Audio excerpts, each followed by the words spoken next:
When we talk about poor people or poverty, we only tend to think of beggars on the road.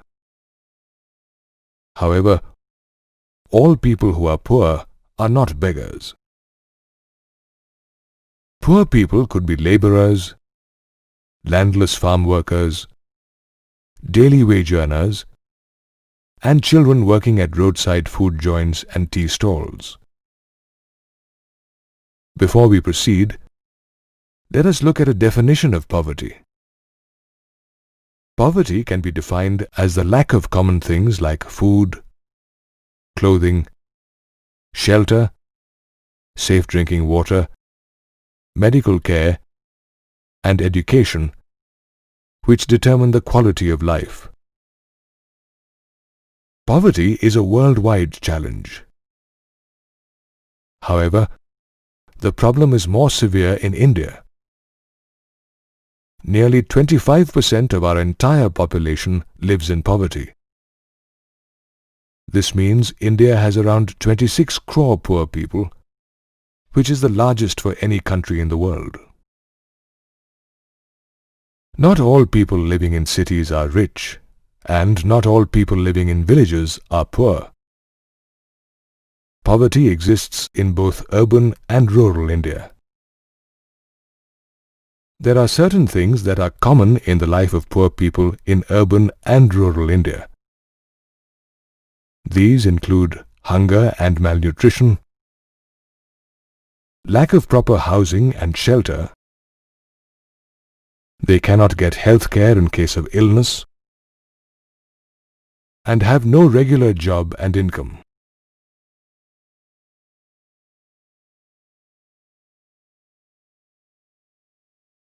There is also lack of sanitation and safe drinking water.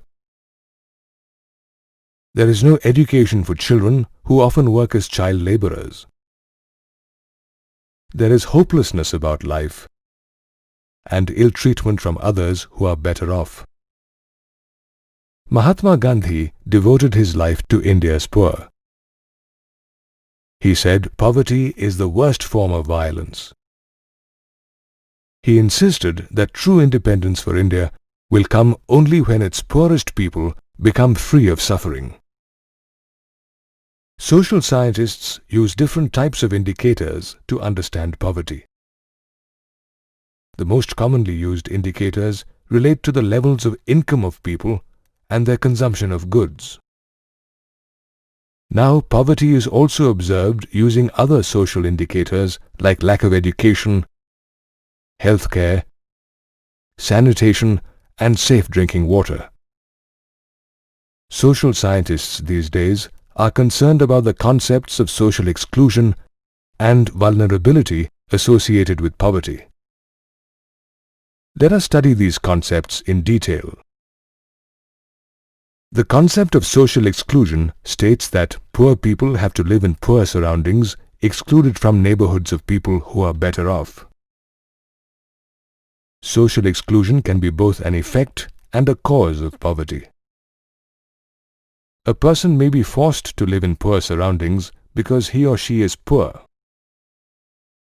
Also, a person may be poor because he stays in poor surroundings where he has no means to improve his income and situation. People living in slums are excluded from facilities and benefits like clean surroundings, good roads, and clean water supply that people who are better off enjoy.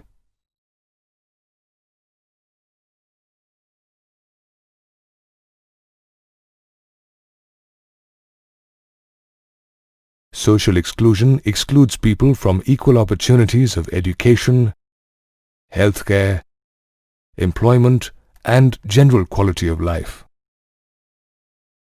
Vulnerability is the measure of the probability of certain groups of people becoming poor or remaining poor in future.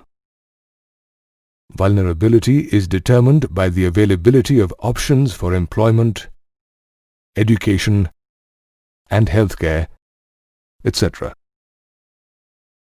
For example, landless farm laborers with limited options for education, health care, and employment are more vulnerable to remaining poor in the years to come in comparison with farmers who own land. Vulnerability is also determined by the ability of people to handle bad times and natural disasters like earthquakes, floods, and tsunamis. People who are already poor or do not have the means to cope with such hard times are more vulnerable to poverty in the times to come. The government has launched several welfare schemes for the poor. To ensure that these benefits reach the correct people, it is important to have a way to identify them.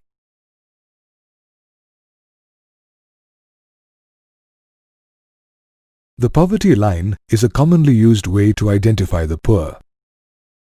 It is a measure based on levels on income and consumption by people. The concept of poverty line is based on the fact that a person must have a minimum level of income and consumption to satisfy the basic needs of food, clothing, clean water, education, and healthcare. When the income or consumption of a person falls below this minimum level, the person is considered to be poor. Poverty exists in all countries of the world.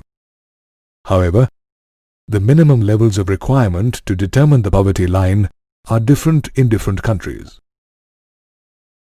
While in the rich developed nations, a person may be considered poor for not owning a vehicle or a house, in the developing nations, not being able to buy 2 meals a day may be the criterion for poverty.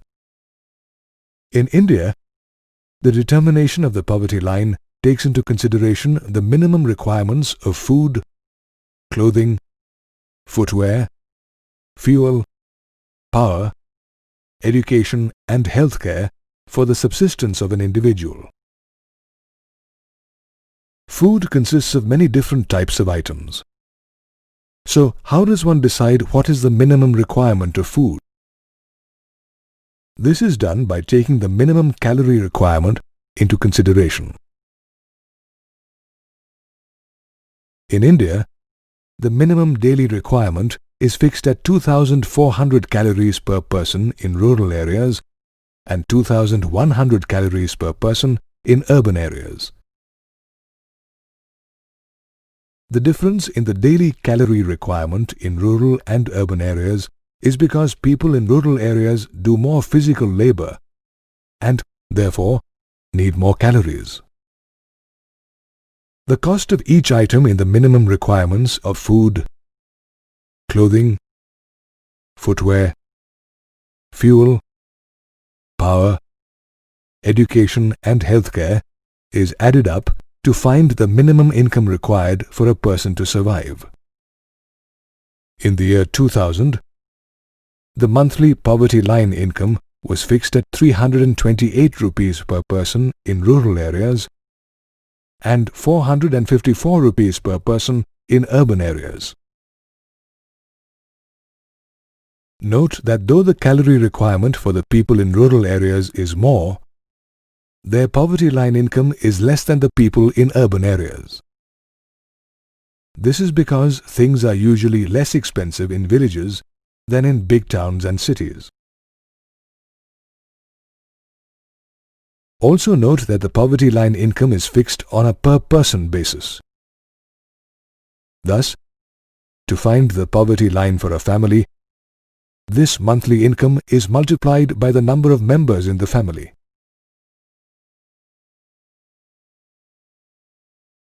The poverty line is revised periodically to accommodate rising prices and the changing requirements of people.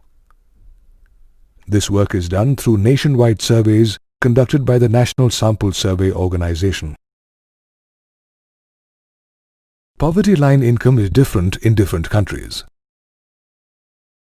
However, to draw comparisons between nations, the World Bank uses the standard poverty line income of $1 per person per day in all the developing countries.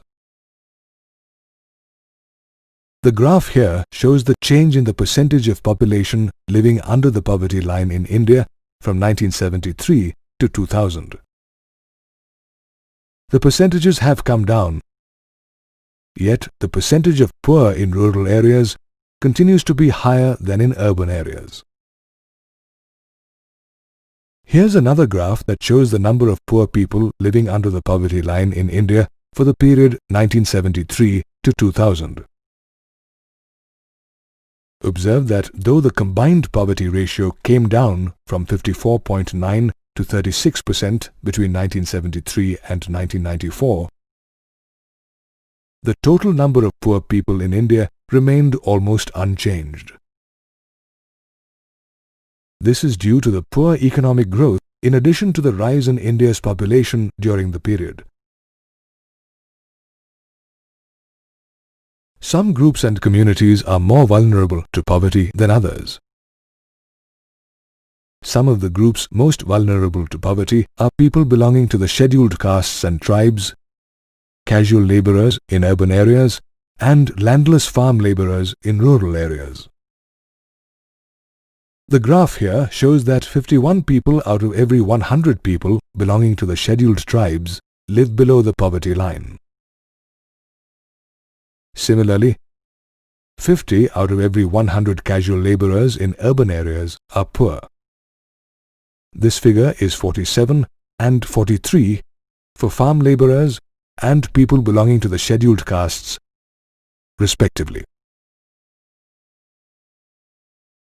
All these figures are much higher than the national average, where 26 out of every 100 people live below the poverty line. The situation is worse for people belonging to more than one of these most vulnerable groups. For example, a landless farm laborer who belongs to a scheduled tribe is usually poorer than other farm laborers belonging to higher castes.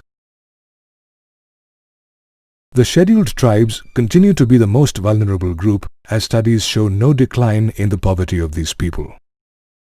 The other three groups, however, have shown some decline in poverty in the last decade. Even within a family, some people are more vulnerable and suffer more than the others due to poverty. These include the elderly, women, and children, especially girl children. These people receive the least amount of care and share in the limited resources of the family. One of the biggest social evils associated with poverty is negligence towards the girl child. Girls are often considered a liability and are not given the same nourishment or opportunities for education as the boys. Poverty is a problem in all the 28 states and 7 union territories of India. However, the poverty ratio, or the percentage of population living in poverty, is not uniform all over the country. It varies across different states, as you can see from the graph here. Orissa, with a poverty ratio of 47%, and Bihar, with a poverty ratio of 43%, are the two poorest states in India. Besides Orissa and Bihar, the poverty ratios in Madhya Pradesh, Assam, Tripura, and Uttar Pradesh are also much higher than the All India poverty ratio of 26.1. At the other end of the graph, the states of Haryana, Himachal Pradesh, Punjab, and Jammu and Kashmir, along with the Union Territory of Delhi, have the lowest poverty ratios in the country.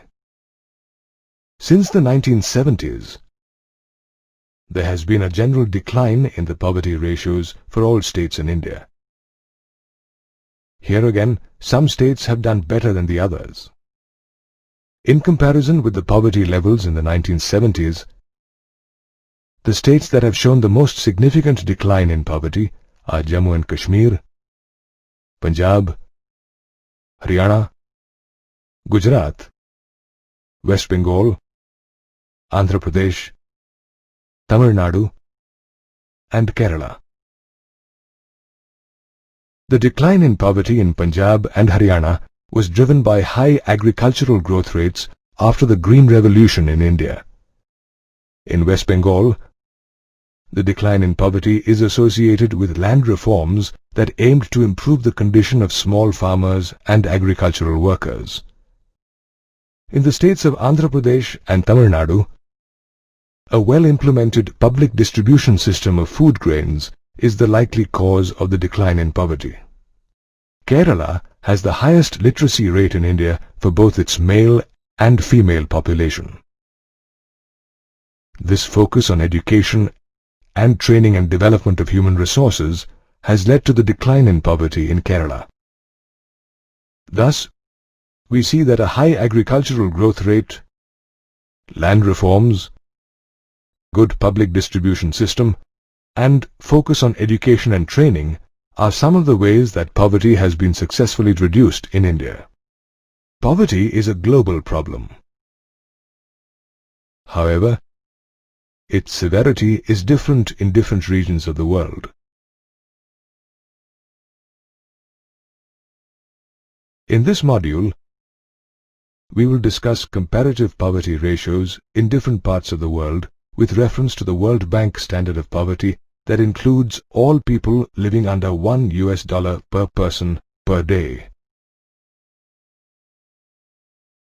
As per the World Bank Standard, the poverty ratio or percentage of population living below the poverty line in developing countries has come down from 28% in 1990 to 21% in 2001.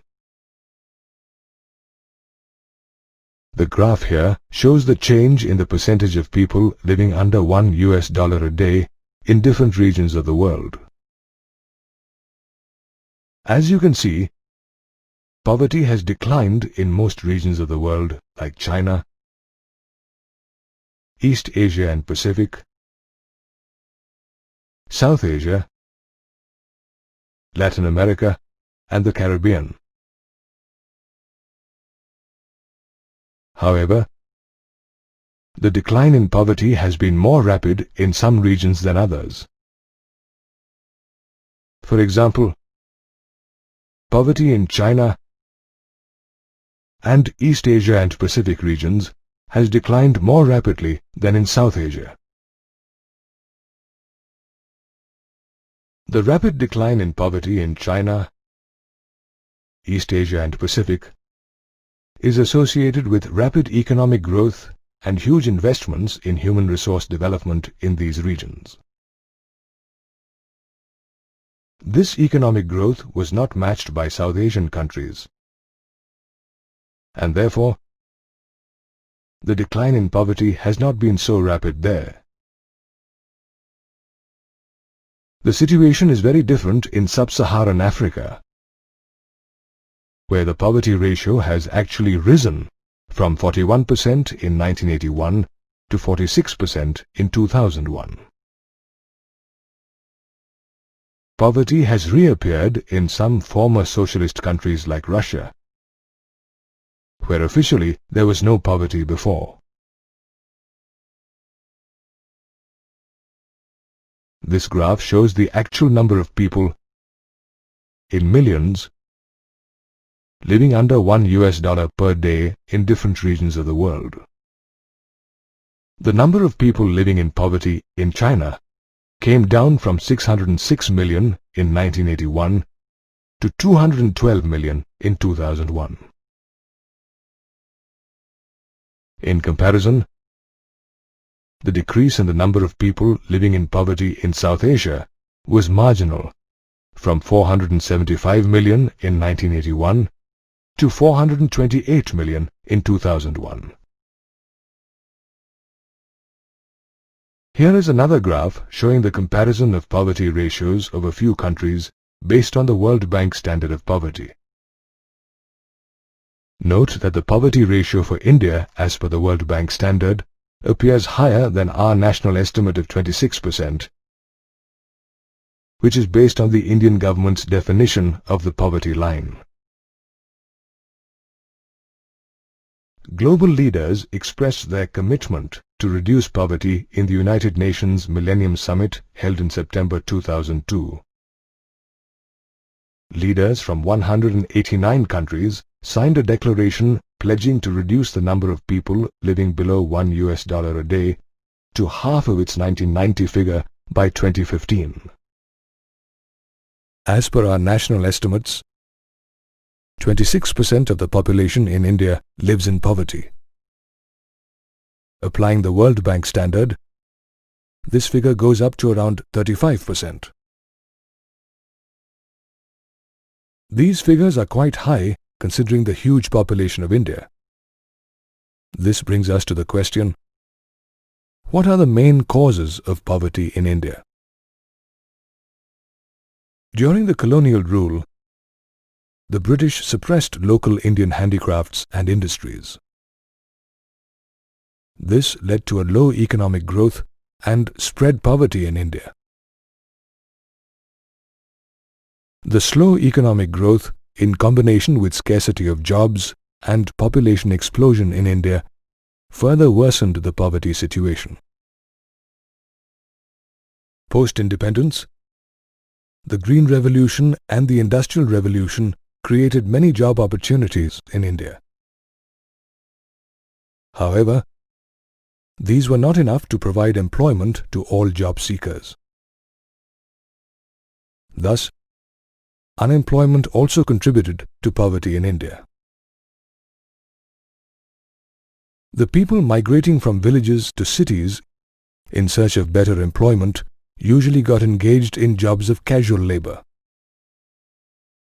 People with such irregular, low-paying jobs could not afford a decent living, and thus poverty spread to urban areas too.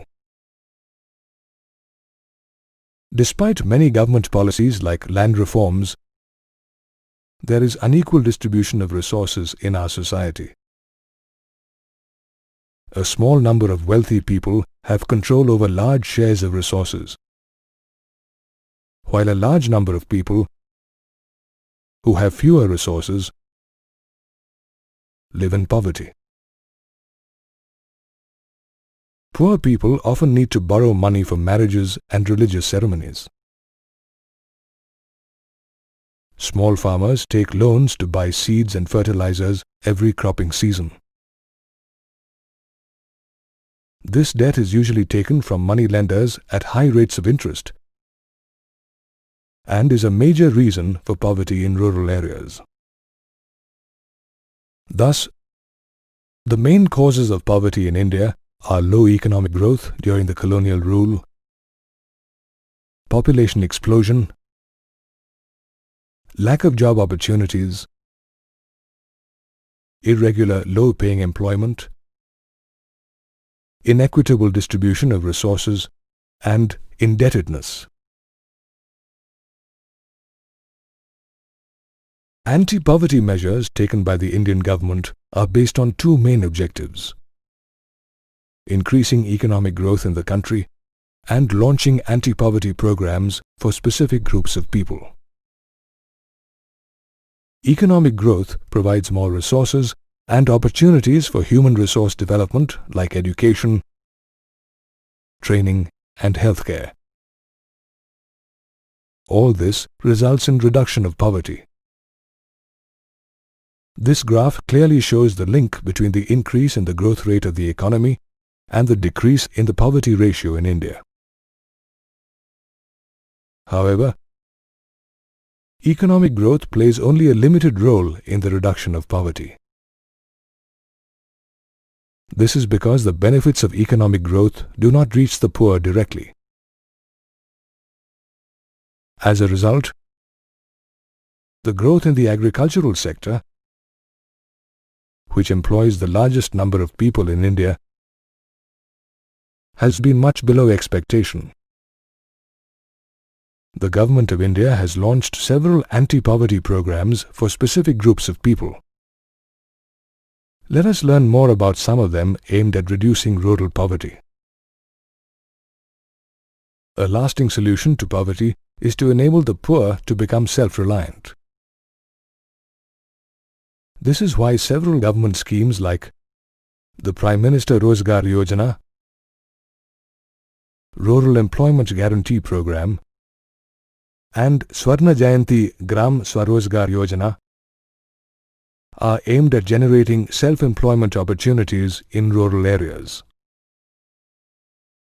The Prime Minister Rozgar Yojana was launched in 1993 to create self-employment opportunities for educated, unemployed youths in rural areas and small towns.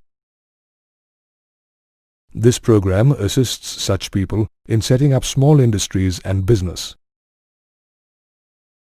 The Rural Employment Guarantee Program, launched in 1995, also aims to generate self-employment opportunities in rural areas and small towns. The Swarna Jayanti Gram Swarozgar Yojana, started in 1999, aims at organizing poor families into self-help groups and providing them bank loans and government subsidies to start small businesses and industries. The Antyodaya Anna Yojana was started in 2000 to provide food grains to poor families at subsidized rates. This scheme provides 35 kilograms of wheat or rice per month to families living below the poverty line through the public distribution system. The National Food for Work program was launched in 2004 in the 150 most backward districts of the country.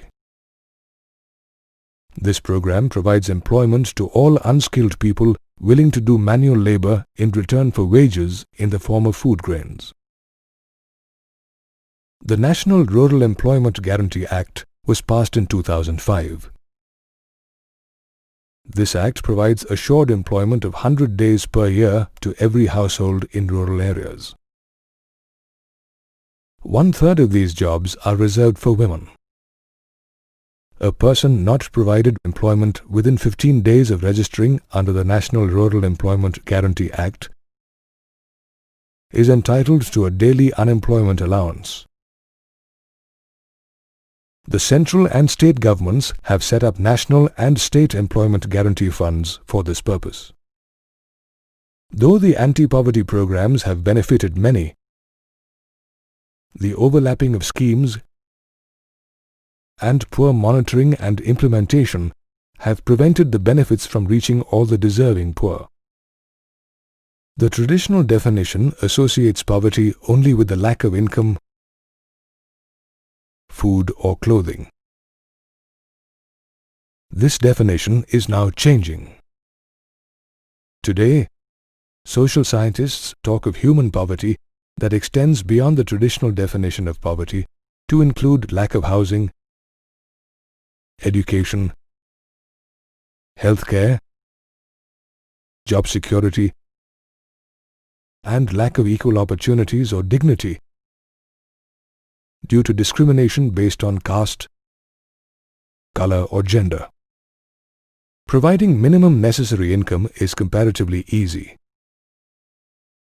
However, providing education, healthcare, job security, equal opportunities, and dignity for the poor are the major challenges in the way of eradication of human poverty. India's future in combating poverty appears bright. Rising economic growth, falling population growth rate, radical schemes for free elementary education for all, and empowerment of women and the weaker sections of society should result in an appreciable reduction of poverty in the years to come.